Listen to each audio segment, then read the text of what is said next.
anake samachita manta, chinkana mapiri atasuntika, sinigwereze kalikonse. Ndikonda kunena za mpulumutsi, kwa ine iye alizonse.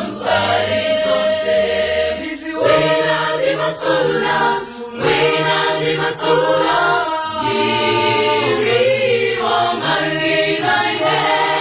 Wena radiyanka, wena madiyanka, ine. Wena wadikonda, wena wadikonda, ingonsi yayeka. Yesu hapa Kalvari, kwa ine iye alizonse. Chinkana kutoma Yesu achitika, amakala pafupi nane. Asangalatsa ine nkaso wa chimwemwe, napukuta misonzi yonse. Achinjiriza ine mtunzi wa imfa, mpaka ndikafike kwatuko. Ndikonda kunena za mpulumutsi, kwa ine iye alizonse.